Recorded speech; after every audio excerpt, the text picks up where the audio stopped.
नमस्कार दोस्तों, भाइयों बहनों, आप सभी का फिर एक बार खास स्वागत है इस वीडियो के अंदर। स्पेशली भारत के सभी लोगों का स्वागत है इस वीडियो में।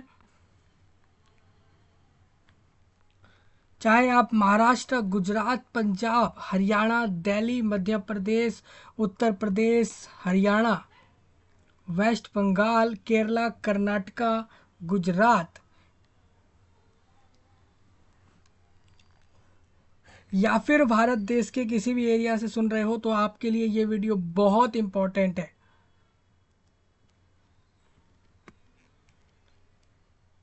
बहुत ज़्यादा खास इस वीडियो में आपके साथ बात करने वाला हूँ बैंकिंग फील्ड के अंदर, बैंकिंग साइड में आईबीपीएस द्वारा, यानी कि Indian banking personnel selection board द्वारा क्लर्क की पोस्ट 6000 प्लस आउट हो चुकी है,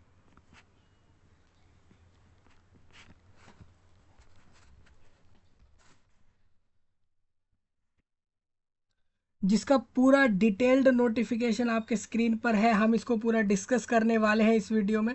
अगर आप भारत देश के किसी भी एरिया से हो तो आप इस वीडियो को ध्यान से सुनना।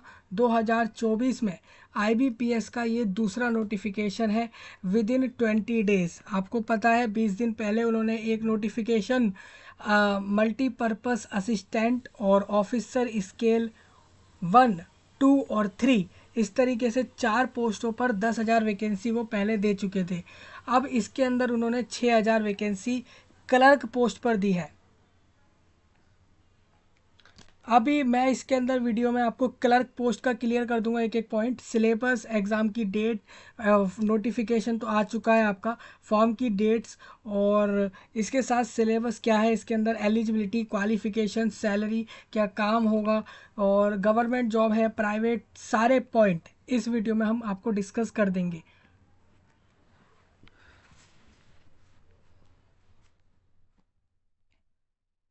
तो आप सभी का स्वागत करता हूं मैं इस वीडियो में। खासकर भारत के जितने भी लोग इस वीडियो में आए हैं, इंडिया के जितने भी लोग इस वीडियो के अंदर हैं, आपके लिए इससे ज़्यादा खास कुछ भी नहीं हो सकता इस वीडियो से ज़्यादा खास, क्योंकि इसमें किसी भी ग्रेजुएट्स को, बेसिकली कॉलेज की कोई सी भी डिग्री वाला व्यक्ति अगर चाहे तो इस पर फॉर्म भरकर ये जॉब ले सकता है। 20,000 शुरू में ही सैलरी मिल जाएगी उसको। 20 से 25 हज़ार रुपये पर मंथ की सैलरी है। पोस्ट काफ़ी अच्छी है, क्लर्क पोस्ट है, लिपिक इसको हिंदी में कहते हैं। देखिए, लोगों के मन में अगर ये डिफरेंस समझ नहीं आ रहा, काफ़ी बार लोग जो आपका चपरासी होता है उसको आप क्लर्क समझते हैं। क्लर्क अलग चीज़ है, चपरासी अलग चीज़ होता है, ठीक है भाई। तो क्लर्क मतलब आप चपरासी मत समझना। मैंने कई बार देखा है कि लोग क्लर्क मतलब चपरासी समझते हैं, तो क्लर्क चपरासी नहीं होता। चपरासी पोस्ट अलग होता है, और क्लर्क जो होता है वो एक लिपिक पोस्ट होता है। और क्लर्क बनने के लिए भी बैंक में डिग्री होना ज़रूरी रखा गया है अभी, ठीक है। तो इंडिया देश वालों के लिए स्पेशल ये वीडियो है, जिसके अंदर ये पूरा नोटिफिकेशन डिस्कस होगा। एक वीडियो फॉर्म भरने का होगा, उसके साथ अगले वीडियो में हम सिलेबस देंगे, और उससे अगले वीडियो में हम आपकी प्रिपरेशन शुरू कराएंगे। एक वीडियो आपका एएलपी का रहेगा, उसको आप सभी लोग चेकआउट करना। एएलपी का वैकेंसी जो आपका हुआ था, बढ़ा था, इंक्रीज़ हुआ था, उसको जोन वाइज रिलीज़ करना अभी बाकी था भारत देश के इंडियन रेलवे द्वारा। तो आरआरबी यानी रेलवे रिक्रूटमेंट बोर्ड ने उसको भी रिलीज़ कर दिया है, वो भी आपके साथ डिस्कस कर लूँगा इसी अगले वीडियो में। और सीजीएल का अलग से एक वीडियो सिलेबस पूरा एक्सप्लेन कर दूंगा। और प्रिपरेशन मैं आपकी शुरू करा रहा हूँ, तो आप जुड़ सकते हैं चैनल से। मैं आपकी जनरल स्टडीज़ हो गई, जीएस हो गई, ठीक है, इसके अलावा रीजनिंग, डेटा इंटरप्रिटेशन हो गया, और करंट अफेयर्स जैसे टॉपिक जो भी आपके एग्ज़ाम में आ रहे हैं, वो सब मैं वीडियोस की मदद से आपको क्लियर कर दूंगा। जितने भी टॉपिक हैं, बस आपको चैनल से जुड़ना है, सब्सक्राइब करना है, और इसके साथ साथ कमेंट में नए टॉपिक बताने हैं, शेयर करना है इस जानकारी को, और लाइक करना है इस वीडियो को। आपके सामने स्क्रीन पर लगभग 8 ऐसे टैब खुले हुए हैं, जिसके ऊपर अलग अलग चीज़ें हम डिस्कस करेंगे। तो हम वो सारे टैब के डायरेक्ट एक्सेस वीडियो के नीचे प्रोवाइड करा देते हैं। वहाँ से आप जाकर डायरेक्ट इन सब पर आकर चेक कर सकते हैं। नोटिफिकेशन इसकी आईबीपीएस की वेबसाइट, आईबीपीएस का 2024 का कैलेंडर, आईबीपीएस का ये वाला वैकेंसी का नोटिफिकेशन, आईबीपीएस का क्लर्क पे फॉर्म अप्लाई करने का लिंक, ये सारा कुछ इस वीडियो के नीचे दिया हुआ है। तो आप वहाँ से जाकर जल्दी जल्दी फॉर्म भर लेना, ठीक है। जैसा कि आपको पता है दोस्तों, आपकी असिस्टेंट जो आपका मल्टीपर्पज़ असिस्टेंट था और इसके अलावा ऑफिसर स्केल 1 2 3 इन सब के फॉर्म भरवा चुके हैं और इसका फॉर्म बंद हो चुका है। तो अगर आपने वो वाला फॉर्म मिस करा है तो आप इस वाले फॉर्म पे भर सकते हो। क्लर्क का पोस्ट उतना अच्छा नहीं है जितना ऑफिसर स्केल 1 2 3 का था। और इसके अलावा जो आपका एक और पोस्ट असिस्टेंट मल्टीपर्पज़ असिस्टेंट वाला पोस्ट भी बढ़िया था। क्लर्क वाला पोस्ट अभी उससे तो ख़राब है, लेकिन आप फॉर्म भरकर ले सकते हो। इसके अंदर फ़ीस ये लोग ज़्यादा ले रहे हैं, बैंकिंग वाले लोग, ये बैंक वाले आईबीपीएस वाले बहुत अच्छी खासी फ़ीस चार्ज कर रहे हैं लोगों से पर फॉर्म। आप सोचिए वैकेंसी तो उतनों को ही मिलेगी, 6,000 7,000 जो निकलेंगी, लेकिन लाखों लोग फॉर्म भरेंगे जॉब लेने के लिए। तो ये सोचिए कि ये लोग कितना ज़्यादा आपसे रुपए बनाएंगे, ये इनको फ़ायदा हो जाता है, ठीक है। तो यही तरीके होते हैं सरकार के लोगों के आपसे पैसे निकालने के, वो इस तरीके से निकालते हैं। बदले में आपको पूरे महीने काम भी करा लेंगे और 20-30 हज़ार रुपये देंगे। कहने का मतलब ये है कि आपको जॉब तो मिल जाती है, लेकिन आपसे पहले पैसा ले लिया जाता है खूब अच्छा खासा फॉर्म के अमाउंट के तौर पर। और आपको बदले में क्या मिलता है, पूरे महीने भर की जॉब मिलती है। उसके बाद आप सैलरी करके कोई वहाँ से मनी उठाओगे, उसमें भी आपको 20-30-25 हज़ार के करीब दे देते हैं, यानी पर डे 1,000 रुपीज़ के करीब मिलते हैं। वो भी उसको मिलते हैं जो काम कर रहा है, यानी आप काम कर रहे हो उसके बदले आपको रुपए मिल गए, वहाँ तक की तो बात ठीक है। उसके अलावा फॉर्म का पैसा जो होता है उससे इनको इतना पैसा आता है क्योंकि लाखों लोग फॉर्म भरते हैं और वैकेंसियाँ सिर्फ हज़ारों हैं। तो सोचिए ये कितना अच्छा एक इन्होंने प्रोसेस बना रखा है। ना कि सिर्फ इन लोगों ने, बल्कि दुनिया की, विश्व भर की हर कंपनी का यही सीन है। वो लोगों से फॉर्म भरवा लेती है और बदले में उनसे फॉर्म के पैसे ले लेती है और उनको जॉब तो देती है, लेकिन 20-30 हज़ार की, यानी कि सोचिए ये कंपनी वाले खुद करोड़ों में रुपए कमाते हैं और आप लोगों को हज़ारों की संख्या में ही देकर रुपए छोड़ देते हैं। बल्कि आप ही इनकी कंपनी के सारे वर्क को चलाकर आप संभाल रहे हो। फिर भी मेरे समझ ये नहीं आता कि लोग आज तक आक्रोश क्यों नहीं करते इन कंपनी वालों के ऊपर। ये कोई क्यों नहीं बोलता कि ये तो मतलब एक तरीके से नाइंसाफ़ी हो रही है लोगों के साथ कि कंपनी वाले करोड़ों कमाते हैं, बट एम्प्लॉयज़ को जो लोग काम करते हैं उनको हज़ारों भर मिलते हैं उनको काम करने के। और लोग इसमें कुछ भी नहीं कह रहे। पूरी विश्व भर की आधे से ज़्यादा लगभग 70% पीपल लोग आज भी जॉब कर रहे हैं।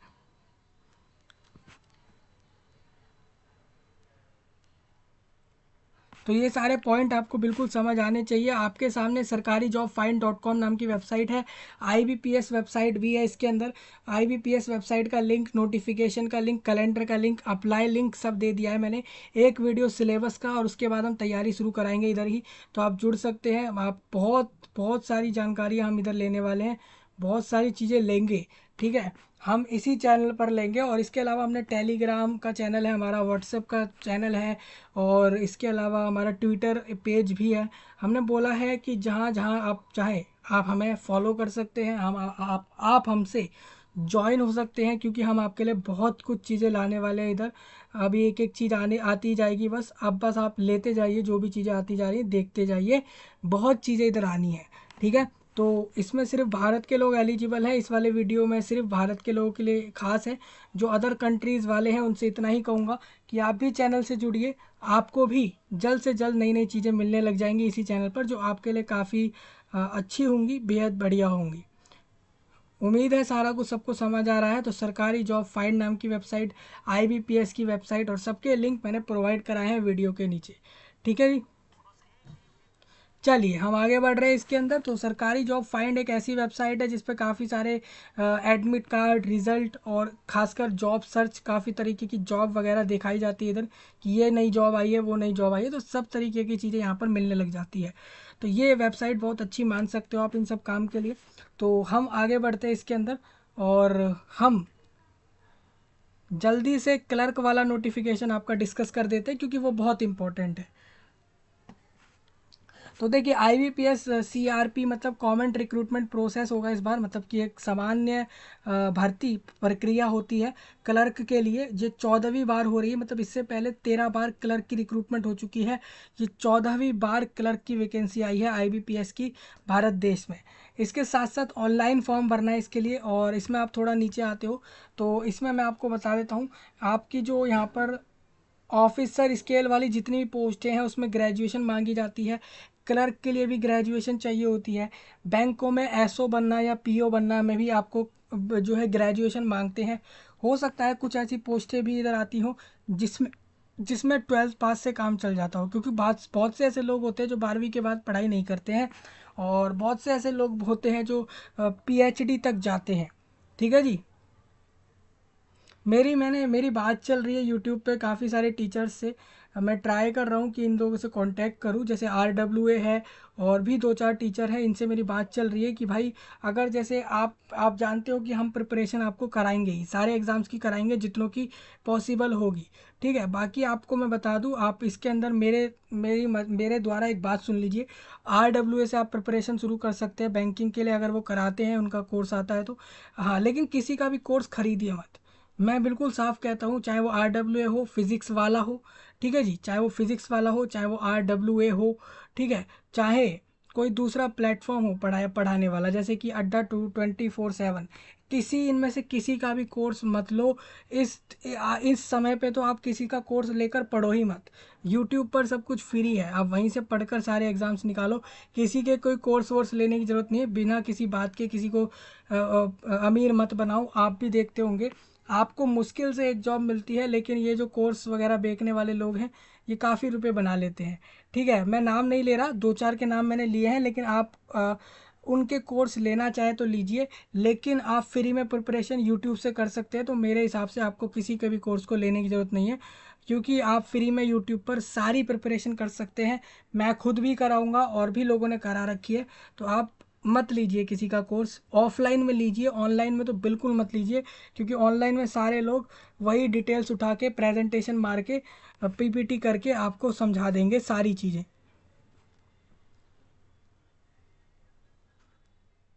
ये लोग ऐसे ही अमीर नहीं बन रहे दोस्तों, ये ऐसे अमीर नहीं बन जाते। ये लोग कोर्स बेचते हैं बेवजह। ऑनलाइन में भी इनको कोर्स बनाने हैं, जबकि ये लोग क्या करते हैं, प्रेजेंटेशन लगाते हैं, प्रेजेंट कर करके बता देते हैं सारा कुछ, और उससे इतना पैसा बना रहे हैं। बेवजह का कोर्स बना रखा है उसको। हालांकि ये लोग फ्री में यूट्यूब पर सारा कुछ प्रेजेंट कर पा रहे हैं, बस इनका इंटरनेट लग रहा है और कुछ भी नहीं लग रहा है। इंटरनेट की मदद से ये लोग अपनी सारी चीज़ें प्रेजेंट कर देते हैं इंटरनेट पर सारा कुछ, और उससे ये लोग इतना पैसा बना लेते हैं, कह देते हैं ये कोर्स है, कोर्स है, कोर्स है, जबकि इनको वॉच आवर से बहुत अच्छा पैसा बन रहा है, उसके बाद भी ऐसा कर रहे हैं ये लोग। ठीक है, हम आगे बढ़ते हैं। सरकारी जॉब फाइंड.com वेबसाइट से हम इस पूरे को समझ लेते हैं। आपका जो एप्लीकेशन फॉर्म है, कहा गया है 21 जुलाई को बंद हो जाएगा, यानी इसी महीने की 21 तारीख को, 21 जुलाई में फॉर्म बंद होगा। और फॉर्म शुरू हुआ था आप लोगों का 1 जुलाई से फॉर्म शुरू हुआ है, यानी आपको पूरे इसमें मिले हैं 22 दिन। 22 दिन के अंदर फॉर्म भरना है। जनरल OBC वालों को 850, अनुसूचित जाति जनजाति और डिसेबिलिटीज़ को 175 रुपये में फॉर्म में अप्लाई में डालने हैं। आपका पहला एग्ज़ाम प्री वाला क्लर्क वालों का अगस्त में है। ठीक है, मेंस का एग्ज़ाम इस बार अक्टूबर में रहेगा आप लोगों का, यानी कि सितंबर का आपको मिल जाएगा प्रिपरेशन का, और अक्टूबर में इस बार आपका वो लोग पेपर करा देंगे। और इसमें आपका रिजल्ट आप लोगों का 2025 के मार्च के अंदर आएगा। मार्च 20 के बाद फाइनल रिजल्ट इसमें आएगा। ठीक है, तो मतलब जो क्लर्क रिक्रूट होके पहुंचेंगे IBPS से, जगह जगह के जितने भी बैंकों में पहुंचेंगे, तो उनको मैं सभी को बता दूं कि आप लोग जहाँ पे भी IBPS के थ्रू क्लर्क बनोगे 6,000 प्लस वैकेंसियों पे, तो वो पूरे इंडिया में ही आपकी पोस्टिंग रहेगी। ठीक है, देखिए, और post in all over India, याद रखिएगा, आपकी क्लर्क की पोस्टिंग पूरे भारत में होगी। और जनरल वालों की 2,680 वैकेंसी है, OBC की 1,400 है, और अनुसूचित जाति की 1,000 है, और जनजाति की 390 है। आपके पास सिर्फ कॉलेज का कोई सा भी डिग्री होना चाहिए, BCA, BBA, BCom, BTech, B architecture, B planning और BA, और इसके बाद आपका जो BCom आ जाता है, BSc आता है, ये सारे एक्सेप्ट हो जाएंगे। मतलब आप अगर मास्टर और PhD वाले भी हो तब भी आप फॉर्म भर सकते हैं। ठीक है,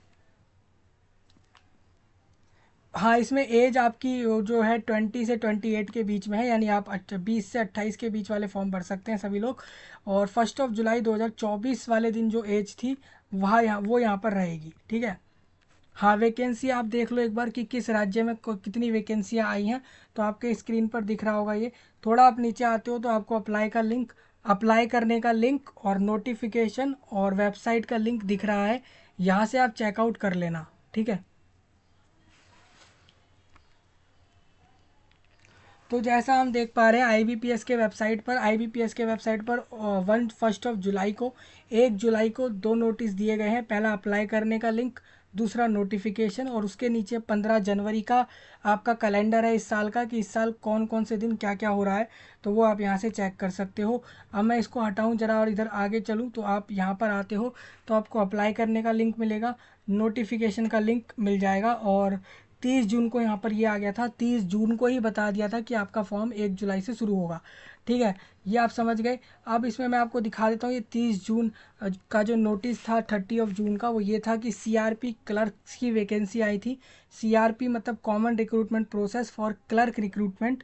पार्टिसिपेटिंग बैंक के हैं इसके अंदर, बहुत सारे बैंक हैं, उनके अंदर ये जॉब जाएगी। सीधा सीधा आपकी जॉब एक गवर्नमेंट जॉब होगी, आप एक सरकारी एम्प्लॉय कहलाएंगे, सरकारी वर्कर कहलाने वाले हैं। तो देखिए आपका इसके अंदर क्लर्क वाली पोस्ट पर प्रीलिम्स और मेंस, पहले इसमें प्री होगा फिर मेंस होगा, और for the upcoming common recruitment process for recruitment. और यहाँ पर इसके बाद आप डायरेक्ट पहुँचेंगे यहाँ पर, and selection of personnel for clerical cadre post in the participating bank in is tentatively scheduled in the month of अगस्त। इस साल के अगस्त महीने में आपका जो है इसके अंदर एग्ज़ाम रहेगा। मैंने आपको पहले ही बता दिया, प्रीलिम्स अगस्त में है और मेंस इस बार अक्टूबर में है। जितने भी कैंडिडेट फॉर्म भरना चाहें वो भर सकते हैं। इसके लिए अपनी एलिजिबिलिटी को चेक करते हुए नोटिफिकेशन से आपका फॉर्म 21 जुलाई 21 जुलाई को बंद होगा। 1 जुलाई से स्टार्ट हो गया था ये भरना। फीस वगैरह पेमेंट वगैरह कर लेना। और प्री एग्ज़ाम आपका 12 अगस्त को है। 12 अगस्त से आप लोगों का ये 13 अगस्त के बीच प्रीलिम्स का एग्ज़ाम रहेगा। और इस ट्रेनिंग होगी इसके अंदर, तो 17 अगस्त तक ट्रेनिंग चलाएंगे वो लोग। 12 अगस्त से लेकर 17 अगस्त तक पूरे भारत भर में जहाँ जहाँ पे भी उनके ट्रेनिंग सेंटर हैं वहाँ पर वो लोग ट्रेनिंग कराएंगे प्री एग्ज़ाम से पहले। प्री एग्ज़ाम ट्रेनिंग है, मतलब प्रीलिम्स एग्ज़ाम के लिए ट्रेनिंग कराई जाती है। उसके बाद आपका अगस्त के 20 तारीख के बाद प्री का एग्ज़ाम है, और उसके बाद अक्टूबर में मेंस का एग्ज़ाम रहेगा। पीईटी होगा दोस्तों, यहाँ पर मैं आपको बता दूं, पीईटी नाम का एक आपका यहाँ पर रहेगा, फिजिकल एफिशिएंसी टेस्ट हो सकता है हो जाए आप लोगों का यहाँ पे। तो ये आप लोगों का ऑनलाइन या फिजिकल मोड दोनों में से किसी में भी हो सकता है, ठीक है। तो आपको बता दूं आईबीपीएस अपने मुंबई एरिया से, भारत देश के महाराष्ट्र राज्य के मुंबई एरिया से आईबीपीएस का ये नोटिस है क्लर्क की वैकेंसी रिक्रूटमेंट करने का। मुझे उम्मीद है ये सारे पॉइंट आपको समझ आ गए हैं। अब मैं इसको हटा देता हूँ और डायरेक्ट सीधा आपको नोटिफिकेशन की तरफ लेके चलूँगा। सबसे पहले आपका जो इस बार का आपका जो कैलेंडर था सीआरपी फॉर आरआरबीज और पीएसबीज, यानी कि पब्लिक सेक्टर बैंक्स जितने भी आ जाते हैं, और रीजनल रूरल बैंक, पूरे भारत भर में रीजनल रूरल बैंक भी खुले हुए हैं, मतलब कि ग्रामीण ग्रामीण एरियाओं में बैंक है। रीजनल रूरल बैंक मतलब रूरल मतलब हो जाता है ग्रामीण, और रीजनल मतलब कि उस एरिया में, मतलब कि क्षेत्रीय ग्रामीण क्षेत्रीय बैंक हो गए। और पीएसबी मतलब पब्लिक सेक्टर बैंक, दोनों के अंदर एक कॉमन रिक्रूटमेंट प्रोसेस करा के ये वैकेंसी दी जाती है। तो आरआरबी जो है, आरआरबी का आपका जो सीआरपी का रिक्रूटमेंट का नोटिफिकेशन था ऑफिस असिस्टेंट का, और इसके अलावा 3 पोस्टें थी स्केल 1, 2, 3 ऑफिसर्स की, उस सब का फॉर्म आ चुका है। आपका एग्ज़ाम प्रीलिम्स का देखिए उन्होंने पहले ही बंद कर दिया, 1 जुलाई तक फॉर्म बंद कर दिया ये ऑफिसर वाला, क्योंकि उनको अगस्त में आपका एग्ज़ाम लेना है। 1 महीना आपको प्रिपरेशन दी गई है। इधर आप देख सकते हो वही लिखा हुआ है 3 अगस्त को आपका एग्ज़ाम रहेगा इधर। और इसके अंदर आप लोगों का अपना अपना स्केड्यूल आप चेक कर सकते हो। नेक्स्ट इसमें क्लर्क वाली जो पोस्ट है, यानी कि आपका जो पीएसबी जो अब नोटिफिकेशन आया है वो आया है पब्लिक सेक्टर बैंक्स के लिए। तो जितने पब्लिक सेक्टर बैंक है उसके अंदर क्लर्क की वैकेंसी आएगी। इसके साथ साथ पब्लिक सेक्टर बैंकों के अंदर आपकी पीओ प्रोबेशनरी ऑफिसर चाहिए उनको। ये उनको कहाँ चाहिए मैं आपको बता देता हूँ। CRP प्रोसेस होगा, कॉमन रिक्रूटमेंट, जो कि यहाँ पर रहेगा प्रोबेशनरी ऑफिसर और MT पोस्ट पर, ठीक है। और ये भी 14वीं बार है। और CRP SPL रिक्रूटमेंट, उसका फॉर्म भी अभी जल्दी आ जाएगा। यानी IBPS के अब 2 फॉर्म और हैं, एक PO वाला, POMT और SPL। इन दोनों का फॉर्म मैं आपको क्लियर बता दूं, जल्द से जल्द आने की प्रोबेबिलिटी है। जैसा कि आपको पता है क्लर्क का एग्ज़ाम इनको अगस्त में लेना है 20 तारीख के बाद, तो इन्होंने जुलाई में फॉर्म दे दिया। सेम इनको पता है कि इनको PO का एग्ज़ाम लेना है, अक्टूबर में जाके लेना है, तो उसका ये लोग फॉर्म देंगे अगले महीने यानी अगस्त में देंगे। और सेम स्पेशलिस्ट ऑफिसर का फॉर्म ये लोग देंगे अगस्त के बाद, यानी सितंबर में फॉर्म दे सकते हैं। तो ये इसीलिए कैलेंडर दिखा रहा हूँ, जिससे कि आपको समझ आ जाए कि किसका फॉर्म कब आएगा, ठीक है। तो इस तरीके से पूरा फाइल है। 15 जनवरी का ये नोटिस है, जो कि आपके पूरे कैलेंडर को लेकर है। अब थोड़ा आगे मैं ये पूरा नोटिफिकेशन आपके साथ डिस्कस कर लेता हूँ। तो सबसे पहले आप यहाँ पर देख सकते हो, इस बार ये क्लर्क की पोस्ट आई है, जो कि आपकी PSB यानी कि पब्लिक सेक्टर बैंक जो होते हैं उसके अंदर है।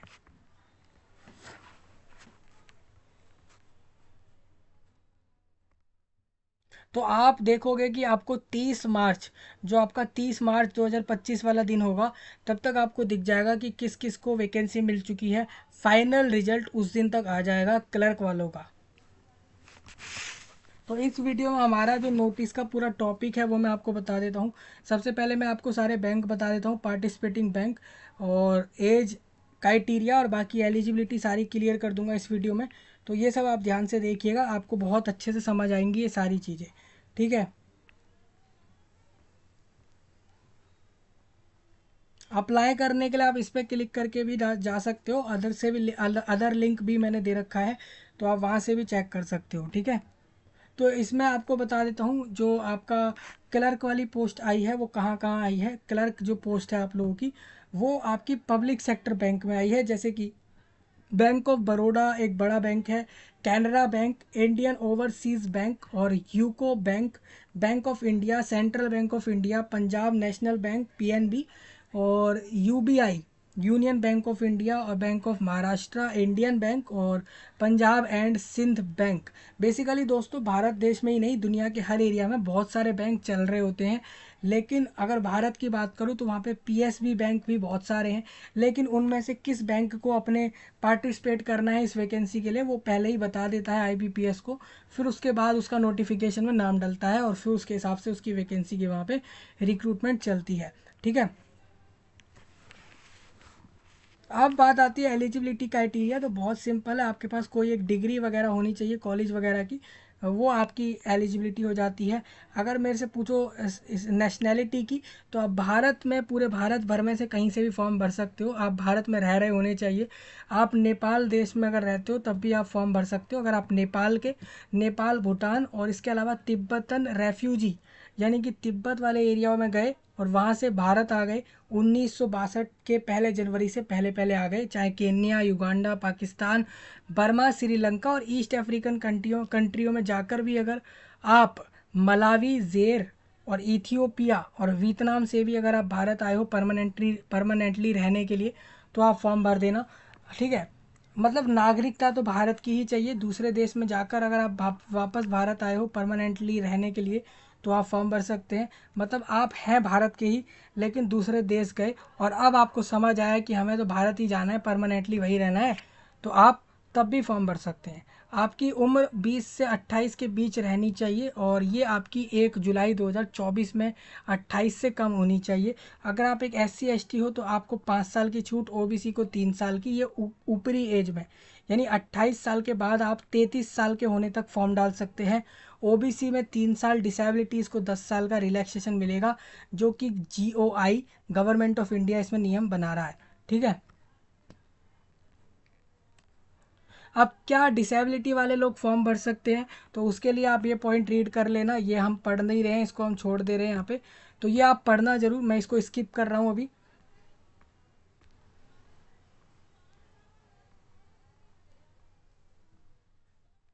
अभी काफ़ी बार लोग ये पूछते हैं कि एक्स सर्विसमैन कौन होता है।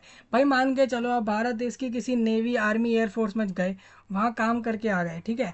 तो आप अब काम कर चुके हो वहाँ पे, तो आप सर्विसमैन तो थे, लेकिन अब आप एक एक्स सर्विसमैन कहला रहे हो। तो आप फॉर्म भर सकते हो, इसमें लोगों को फ़ायदा मिलता है। जैसे कि उसमें आपकी 10% वैकेंसी होती है, 15% वैकेंसी टोटल में से फिक्स हो जाती हैं आप लोगों की, जो कि आपको फ़ायदा देती हैं। मतलब या तो आप देखिए, आपको पहले भी फ़ायदा मिला, आप नेवी आर्मी में होकर आए, और उसके बाद आपको यहाँ से भी फ़ायदा मिलता है, तो ये एक अच्छी बात है। ई डब्ल्यू एस कौन होता है वो आप पढ़ सकते हो। एजुकेशनल क्वालिफिकेशन ये है कि आपके पास ग्रेजुएशन डिग्री होनी चाहिए यूनिवर्सिटी, किसी भी यूनिवर्सिटी से, पूरे इंडिया के किसी भी यूनिवर्सिटी की कोई सी भी डिग्री एक्सेप्ट होगी इधर, गवर्नमेंट ऑफ इंडिया जैसा कह रहा है उसके हिसाब से, ठीक है जी। कैंडिडेट के पास उसकी वैलिड मार्कशीट और डिग्री सर्टिफिकेट होनी चाहिए। On day he she registered and indicate the percentage of marks obtained in graduation while registering online. आपके पास आपके पूरे 6 या 8 या 4 सेमेस्टर भी होते हैं अगर आपके कोर्स में, तो उन सब की मार्कशीट होनी चाहिए। डिग्री का सर्टिफिकेट होना चाहिए। मान के चलिए आपके पास डिग्री नहीं है, और आपको पता है कि आप कॉलेज पास आउट है और आपको डिग्री मिलेगी नेक्स्ट ईयर, तो ऐसे में आपको एक प्रोविजनल सर्टिफिकेट या एक कंसोलिडेटेड मार्कशीट मिलता है। उसके बिहाफ पर भी आप फॉर्म भर सकते हैं, ठीक है जी, क्योंकि उसमें मार्क्स मेंशन होते हैं। कंप्यूटर लिटरेसी ये है कि भाई ऑपरेट कर पाओ, कंप्यूटर को चला सकते हो अगर अच्छे से, तभी फॉर्म भरना। क्योंकि क्लर्क को जो है बैंक में कंप्यूटर मिलता है और उस कंप्यूटर पर उसको काम करना होता है, ठीक है। Candidate have should have certificate और डिप्लोमा डिग्री होनी चाहिए उसकी, और इन कंप्यूटर ऑपरेशन आपके पास, आपको कंप्यूटर चलाना आता है इसका प्रूफ होना चाहिए। और ये अगर नहीं है तो आप फॉर्म मत भरना।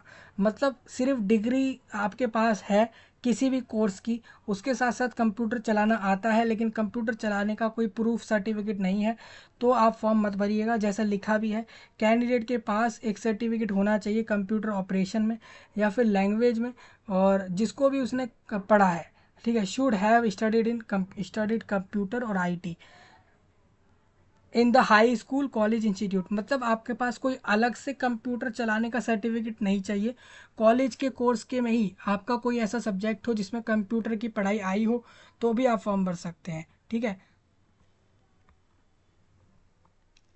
देखिए, कैंडिडेट को वो भाषा बोलनी आनी चाहिए जिस बैंक में वो वैकेंसी लेना चाहता है। जैसे मान के चलो आप पंजाब नेशनल बैंक में या यूको बैंक में जाना चाहते हो, और आपने तय कर लिया है कि आप पीएनबी बैंक की गुजरात की ब्रांच में वैकेंसी लेना चाहते हो, तो आपको पता है कि गुजरात में सारे गुजराती बोल रहे हैं, तो आपको गुजराती आनी चाहिए। इसी तरीके से अगर आप महाराष्ट्र के बैंक में जाते हो, तो मराठी भाषा नहीं आती, तो आप फॉर्म मत भरिएगा, क्योंकि आप जिस भी बैंक में वैकेंसी लेना चाहते हो, जिस भी एरिया में, वहाँ की भाषा नहीं आती है तो फॉर्म नहीं भरना है, ठीक है। लोकल लैंग्वेज आनी चाहिए उस बैंक की, उस एरिया की, जिस एरिया में वो बैंक है, जहाँ आपको वैकेंसी लेनी है।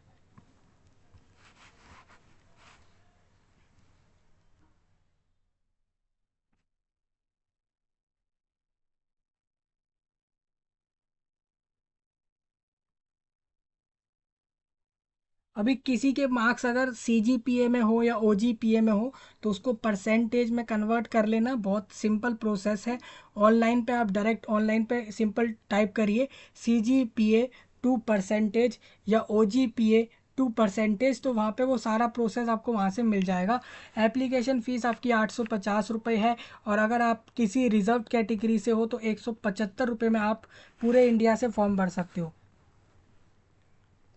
स्ट्रक्चर कैसा है क्लर्क के एग्ज़ाम का, तो क्लर्क के एग्ज़ाम में जो प्री एग्ज़ाम होगा, उसमें आपकी इंग्लिश लैंग्वेज के 30 क्वेश्चन होंगे, न्यूमेरिकल एबिलिटी और रीजनिंग के 35 क्वेश्चन होंगे, 100 नंबर का पेपर होगा। हर सेक्शन को 20-20 मिनट में ख़त्म करना है, ये वहाँ पर पहले से रहेगा। कैंडिडेट को याद रखिए क्वालिफाई करना होगा in each of the 3 test by securing cut off marks, जो भी आईबीपीएस तय कर रहा है।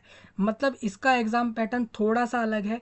आईबीपीएस ये कह रहा है कि आपको हर हर सेक्शन में एक क्वालिफाइंग नंबर लाने हैं। जैसे इंग्लिश लैंग्वेज में अलग नंबर लाने हैं, न्यूमेरिकल एबिलिटी और रीजनिंग एबिलिटी में अलग अलग नंबर लाकर पास करना है, तभी आप मान सकते हो कि आप मेंस में जा रहे हो। अब वो क्वालिफाइंग मार्क्स कितना होगा तो वो यहाँ पर नहीं दिया है, अगर आता है तो मैं आपको कंफर्म करूँगा। पिछले साल वाला देखना कि वहाँ पर कितना क्वालिफाइंग मार्क्स दिया था, उस तरीके से चलेगा। अब मेंस एग्ज़ाम में जो बैठने वाले हो उसमें मैं आपको बता देता हूँ, जनरल अवेयरनेस और फाइनेंशियल अवेयरनेस के 50 क्वेश्चन, इंग्लिश के 40, रीजनिंग एबिलिटी और computer aptitude 50 question 60 number, quantitative aptitude के भी सेम उतने ही क्वेश्चंस आएंगे। तो टोटल 200 नंबर का पेपर है ये आपको 160 मिनट देंगे। हर सेक्शन को अलग अलग से आपको कंप्लीट करना है दिए गए समय पर, और साथ में इसको पास करना बहुत इंपॉर्टेंट है। List of version of test मैं आपको बता दूं, क्लर्क में एक फ़ायदा ये है कि आईबीपीएस का क्लर्क वाला एग्ज़ाम जो है उसमें वो आपको अलग अलग लैंग्वेज में मिलेगा। मतलब अंडमान एंड निकोबार वालों को हिंदी इंग्लिश दोनों में क्वेश्चन पेपर मिलता है, असम वालों को असमीज़, साथ ही साथ जो लोग यहाँ पर दादरा एंड नगर हवेली साइड के हैं उनको गुजराती, मराठी और कोंकणी, इन सभी भाषाओं में क्वेश्चन पेपर मिलेगा। मतलब आपको बताना होगा, फॉर्म के अंदर बताना है कि आपको कौन सी भाषा में क्वेश्चन पेपर चाहिए होगा। कर्नाटका वालों को कोंकणी और कन्नड़ा और हिंदी इंग्लिश, इन चारों में मिलेगा क्वेश्चन पेपर। लद्दाख वालों को भी आप देख सकते हो। तो अगर आप महाराष्ट्र से हो तो मराठी और कोंकणी में आपको मिल जाएगा क्वेश्चन पेपर, अगर आप हिंदी इंग्लिश नहीं लेना चाहते। ठीक है, देखिए ये पोस्ट क्लर्क की है, लेकिन आपको लैंग्वेज क्वेश्चन पेपर अलग अलग भाषाओं में दिए जा रहे हैं सेंटर पे, जो कि खुद में एक अच्छी बात है। ठीक है, आपको फॉर्म में ही बताना है कि आप कौन से लैंग्वेज में अपना पेपर करना चाहते हो। आप मराठी, गुजराती, पंजाबी जिसमें करना चाहते हो कर सकते हो। याद रखिएगा, कोई व्यक्ति अगर उड़ीसा से फॉर्म भर रहा है और उड़ीसा में ही एग्ज़ाम देने जाएगा तो उसको हिंदी, इंग्लिश और उड़िया के अलावा ऐसा नहीं है कि मणिपुरी या कोंकणी या मराठी या मलयालम में क्वेश्चन पेपर मिल जाए। उसको उड़िया लैंग्वेज में ही दिया जाएगा क्वेश्चन पेपर, अगर वो उड़ीसा के सेंटर में जा रहा है। मतलब जो एरिया स्पेसिफिक लैंग्वेज है वहीं पर ही वो लैंग्वेज में क्वेश्चन पेपर मिलता है। जैसे कोई व्यक्ति अगर चाहता है कि उसको उसको जो है यहाँ पर जम्मू एंड कश्मीर में सेंटर पे जाके पेपर देना है, तो वहाँ वो उर्दू, हिंदी और इंग्लिश को ही ले सकता है। वो ऐसा नहीं कर सकता कि वो अपनी मन मर्जी से गुजराती, पंजाबी भाषाओं को भी ले पाए, वो ऐसा कर ही नहीं सकता। समझ रहे हो?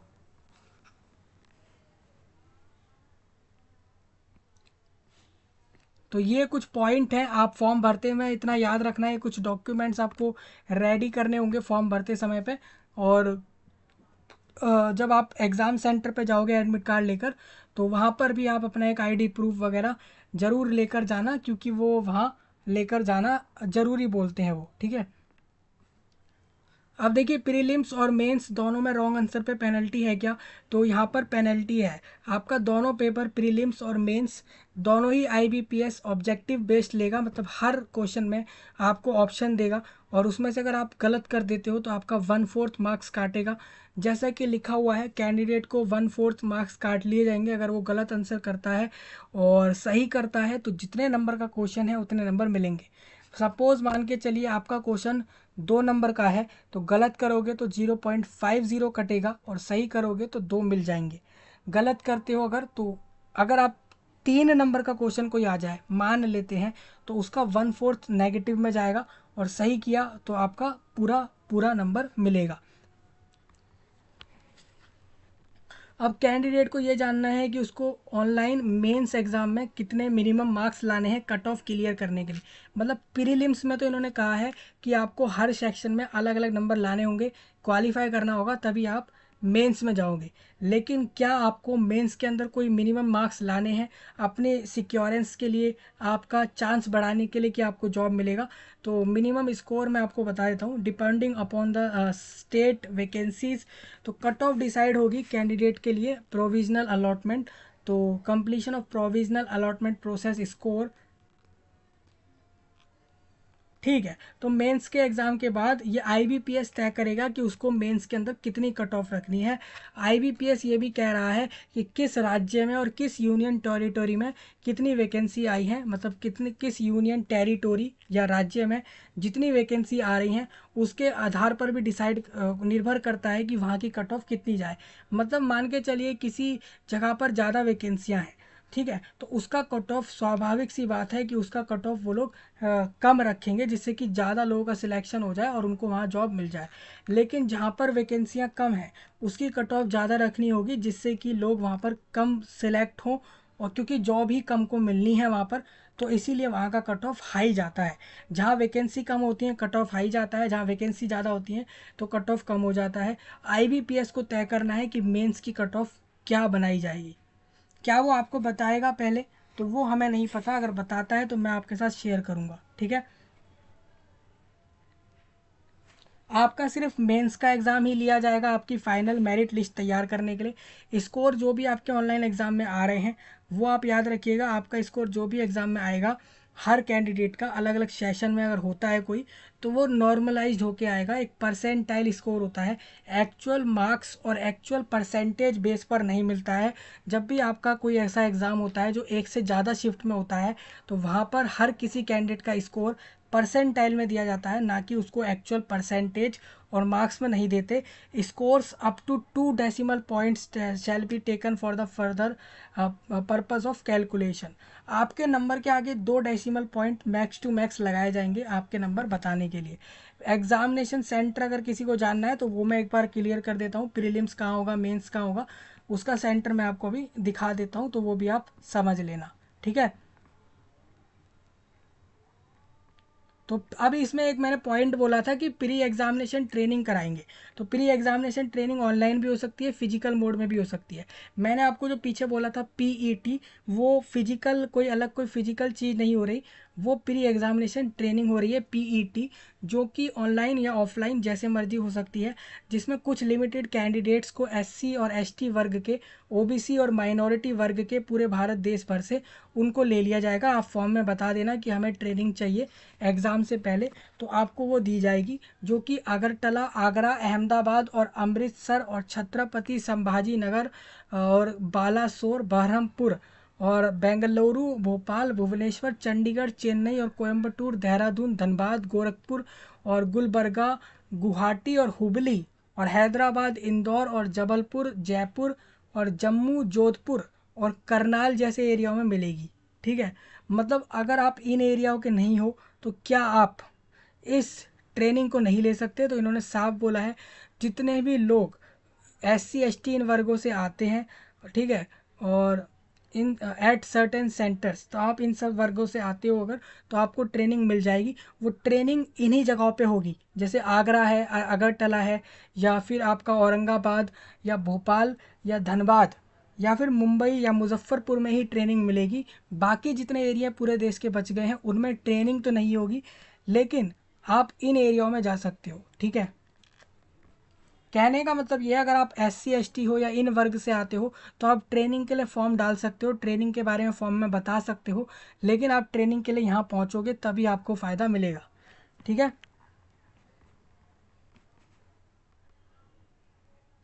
Will be imparted free of cost, free में कराएंगे ये लोग ट्रेनिंग।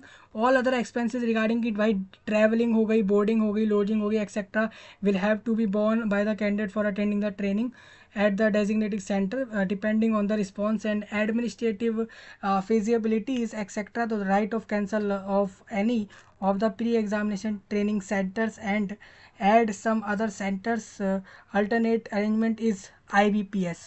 कहने का मतलब ये लोग कह रहे हैं साफ साफ कि आपको जैसे कि वहाँ पर हम बुला रहे हैं, आपको फ्री में ट्रेनिंग भी मिलेगी, आने जाने का खर्चा भी फ्री में रहेगा। जैसे कि आपको पता है कि आप इन एरियाओं में नहीं रहते हो, लेकिन आपको प्री ट्रेनिंग चाहिए, प्रीलिम्स एग्ज़ाम की ट्रेनिंग आपको चाहिए, और आप एक अनुसूचित जाति, जनजाति, माइनॉरिटी वर्ग में आ रहे हो और भारत देश के किसी एरिया में रह रहे हो और आपको इन एरियाओं में जाके ट्रेनिंग लेनी है, तो आप फॉर्म में तो बता दोगे, लेकिन आपको आने जाने का खर्चा कौन देगा? तो आईबीपीएस आपका खर्चा करेगा, आने जाने का भी और ट्रेनिंग का भी। बस आप फॉर्म में बता देना कि हमें ये ट्रेनिंग करनी है, ठीक है।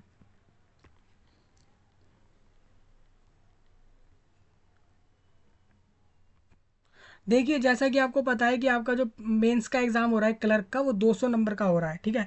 आपके मान के चलिए कि आपके 200 में से अगर 160 आ रहे हैं तो आपको वो कन्वर्ट कर देंगे 100 के हिसाब से, जैसे कि 100 में से वो कर देंगे उसको 80 कर देंगे, ठीक है। जैसे कि 160 है उसका हाफ करते हो आप, तो आपको मिल जाता है 80, जैसे आप जानते हो वही आपका हो जाता है 16 का हाफ कर देते हो तो 8 और ज़ीरो यानी 80 हो जाता है। तो आप अगर 200 में से अगर 160 नंबर लाते हो तो आपको 100 में से 80 कर देंगे, मतलब आपके मार्क्स को 100 में से कंपेयर करके दिया जाएगा। ठीक है, ये कुछ पॉइंट है दोस्तों, बिल्कुल रीड करने हैं, इसको छोड़ना नहीं है, बहुत इंपॉर्टेंट है सारे पॉइंट। जब आप जैसे मेंस निकाल लोगे उसके बाद जब डॉक्यूमेंट वेरीफाई कराओगे तो ये सारे प्रूफ आप ले जाना वहाँ पर, जैसे कि डेट ऑफ बर्थ का प्रूफ है, Aadhaar card, PAN card, voter ID card, कुछ भी एक आईडी, ये सारी चीज़ें वहाँ मांगेंगे तो ये आप लेकर जाना क्योंकि वो एक ज़रूरी चीज़ें हैं।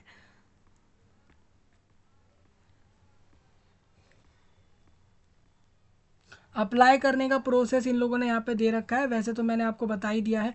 आप अपनी ग्रेजुएशन की मार्कशीट्स वगैरह रेडी करो, एक आईडी प्रूफ रेडी कर लो, फ़ोटो सिग्नेचर तैयार करके रखो और फॉर्म में ये सब डाल देना, अपलोड कर देना। और qualification detail, address, mother name, father name और बाकी आपके कितने कॉलेज में मार्क्स आए, ये सब डाल के पेमेंट वगैरह करके आप जमा कर देना। मेल आईडी और मोबाइल नंबर सही डालना क्योंकि वो बहुत ज़रूरी है, और बाकी सब भी सही डालना है। ठीक है,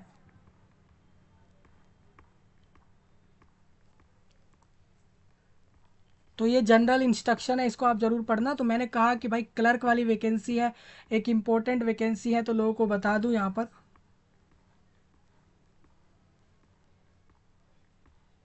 कॉल लेटर्स आपके एडमिट कार्ड को कह रहे हैं, जो आपके एग्ज़ाम जिस दिन होगा ना उससे 7 दिन पहले एडमिट कार्ड आ जाता है, तो वहाँ से आप चेक कर सकते हो। ठीक है, हाँ, अब आप ये पूछोगे कि भाई वैकेंसी किस किस बैंक में कितनी है, तो आप चेक कर लो। अंडमान एंड निकोबार वाले एरिया के अंदर बैंक ऑफ बड़ौदा में बिल्कुल वैकेंसी नहीं आई है। आपकी वहाँ पर जो वैकेंसी आई है वो मैं आपको बता देता हूँ, सेंट कैनरा बैंक में एक आई है, और बस एक ही वैकेंसी अंडमान एंड निकोबार में आई है क्लर्क की। पूरे union territory Andaman and Nicobar के अंदर सिर्फ एक ही बैंक है, कैनरा बैंक, जिसको एक क्लर्क की ज़रूरत है, बाकी किसी को नहीं चाहिए। आंध्र प्रदेश के अंदर लगभग यहाँ पर 100 से ज़्यादा लोग चाहिए इनको क्लर्क पोस्ट पर, जिसमें बैंक ऑफ बड़ौदा को 5 चाहिए, बैंक ऑफ इंडिया नहीं ले रहा है एक भी, और बैंक ऑफ महाराष्ट्र भी नहीं ले रहा है। और इसके अंदर आप अगर देखते हो तो यहाँ पर कैनरा बैंक को 13 लोग चाहिए। तो इस तरीके से आप इस पूरे को रीड कर सकते हो कि एरिया वाइज वैकेंसी इन्होंने बता रखी है। काफ़ी लोग ऐसा भी करते हैं कि इसको अलग से वीडियो में देते हैं, मैंने इसी को इस वीडियो में कवर कर दिया है। अदर वीडियोस इसके ऊपर नहीं ली गई है। दिल्ली के अंदर आपको बता दूं 270 वैकेंसी इसमें इन्होंने दी है, जिसमें BOB, BOI, BOM और कैनरा बैंक जैसे बैंकों के नाम आप पढ़ सकते हो। तो ये वैकेंसी की पूरी टेबल है, तो वैकेंसी का टेबल तो आप खुद भी पढ़ सकते हैं। तो यहाँ तक हो गई हमारी सारी वैकेंसीज। अब मैं थोड़ा इसमें नेक्स्ट आगे की तरफ चलूँगा। एग्जामिनेशन सेंटर कोई पूछ रहा है तो अंडमान एंड निकोबार के पोर्ट ब्लेयर में जाना है, और आंध्र प्रदेश के अनंतपुर, इलूरू, और यहाँ पर आपका गुंटूर, विजयवाड़ा और कडापा, काकीनाडा, कुर्नूल और नेलोर, ओनगोले जगहों पे आप पहुँच जाना। अरुणाचल प्रदेश के नाहरलागुन में पहुँचना है। असम के डिब्रूगढ़ और गुवाहाटी और जोरहाट, सिलचर में पहुँचना है। बिहार के आरा, औरंगाबाद, भागलपुर, दरभंगा, गया, मुजफ्फरपुर, सही सेम वही चंडीगढ़ के मोहाली में, और दिल्ली के न्यू दिल्ली और फरीदाबाद, गाजियाबाद में। आप एक चीज़ ज़रूर देखोगे कि प्रीलिम्स में जितने सेंटर हैं उसके लगभग आधे हो जाते हैं मेंस में, क्योंकि मेंस में उतने लोग नहीं पहुंच पाते, क्योंकि उनको उतना आसान उनको पेपर नहीं आता है, उनको प्रीलिम्स का पेपर ही हार्ड लगता है। तो सेंटर की लिस्ट मैंने बता दी है। नेक्स्ट,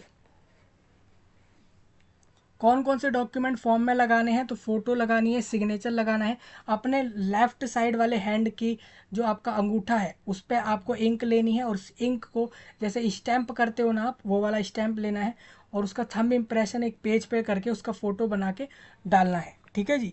हैंड रिटन डिक्लेरेशन रहेगा आपकी तरफ से, जो कि आप बताते हो एंड में जब फॉर्म जमा करोगे, तो आप बोलोगे कि भाई मैं सब सारी बात से सहमत हूँ और मेरे को ये फॉर्म जमा करना है, और मैं रेडी हूँ, अगर कोई गलत जानकारी है तो फॉर्म कैंसिल हो। ठीक है,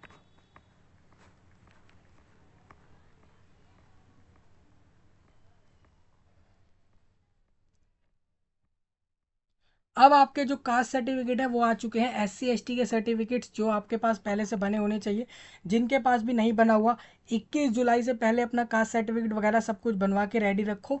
और फॉर्म के अंदर ये OBC SC ST जो भी इसमें आपका तमाम झंझट है, ये कास्ट सर्टिफिकेट वाला और ये सारा कुछ, तो ये आप ज़रूर बनवा कर इसको जमा करें फॉर्म के अंदर। SC ST OBC अगर जिसके भी बेनिफिट आपको चाहिए, ये सर्टिफिकेट के बिना वो बेनिफिट नहीं मिलेगा आपको, तो ये ज़रूर लगाने हैं फॉर्म में। मैं झंझट इसलिए बोल रहा हूँ दोस्तों, एक तरीके का झंझट ही है ये, रिजर्वेशन बनाना फिर रिजर्वेशन देना, मतलब क्या है ये। आपको बेनिफिट लेना है तो आप ले सकते हैं, आप अगर इसमें से किसी में भी आते हो तो उस तरीके से आप इसका बेनिफिट ज़रूर लें फॉर्म के अंदर, ये चीज़ मैं आपसे ज़रूर कहूँगा। आप कहोगे इसके अंदर इन्होंने सिलेबस तो दिया ही नहीं। हाँ भाई, इसमें सिलेबस नहीं था। आपने देखा होगा दोस्तों, सिलेबस नहीं था, सिर्फ टॉपिकों के नाम थे। हो सकता है डिटेल्ड सिलेबस आ जाए महीने भर में, हो सकता है ये सब आगे इसमें कुछ दिनों में सिलेबस आ जाए। वैसे तो ग्रेजुएशन लेवल का ही सिलेबस है, इंग्लिश और कंप्यूटर नॉलेज वगैरह पूछेंगे, तो आप दूसरे एग्ज़ाम से भी पकड़ के सिलेबस तैयार कर सकते हो। तो ये सिलेबस आप रेडी कर लेना इस पूरे पेपर का। आपका एग्ज़ाम कब है? आपका एग्ज़ाम मैंने आपको जैसा बताया कि अगस्त में है, यानी अभी जुलाई है, तो अगले महीने ही ये लोग आपका पेपर लेंगे। ये फॉर्म का लिंक आ चुका है, आप इस पर क्लिक हेयर फॉर रजिस्ट्रेशन पर टिक करिए और फॉर्म भर लो। 21 जुलाई से पहले आपको अप्लाई करना है, ठीक है। आपका एग्ज़ाम अगस्त में है, मैंने ये चीज़ पहले ही बता दी है। और यहाँ पर आप चाहो तो कैलेंडर में भी आप आते हो तो आपका 24 अगस्त को एग्ज़ाम है। आपके पास फॉर्म भरने के बाद लगभग 25 दिन का समय होगा प्रिपरेशन का। अभी कोई पूछेगा कि IBPS में जो क्लर्क की पोस्ट है उस पर कितनी सैलरी दी जा रही है, तो IBPS का जो क्लर्क है उनको सैलरी अभी 30,000 रुपये हर महीने मिलती है। शुरू में वो लोग एक प्रोबेशन पीरियड में होते हैं, ट्रेनिंग पीरियड पे, तब उनको 20-22 हज़ार मिलते हैं, लेकिन कुछ महीनों बाद वो 30,000 रुपये पर मंथ उनको मिलते हैं। अगर कोई पूछे कि क्लर्क काम क्या कर रहा है बैंक में, तो बैंक में जाता है क्लर्क, वो लोगों के जो भी कस्टमर वगैरह आ रहे हैं बैंकों में, उनके डेटा को ले रहा है, एंटर कर रहा है और उनके डेटा को अपडेट करता है, और फाइनेंशियल डेटा जो होता है बैंक के अंदर उसको बनाए रखने का काम करता है। अगर उसको सुपरवाइज़र कोई कुछ कह रहा है तो वो काम भी उसको करने पड़ते हैं कंप्यूटर पे। बस इतने से काम वो करता है पर मंथ में, और उसको आराम से 25 से 30 हज़ार रुपये मिलने लग जाते हैं। किसी का कोई भी डाउट हो वो बता सकता है। सब्सक्राइब करना है, लाइक करना है, शेयर करना है, और इस वीडियो के अंदर कोई भी ऐसा पॉइंट हो तो बता सकते हैं। यही था, और मैं मिल रहा हूँ जल्द ही, तब तक के लिए आप सभी का धन्यवाद।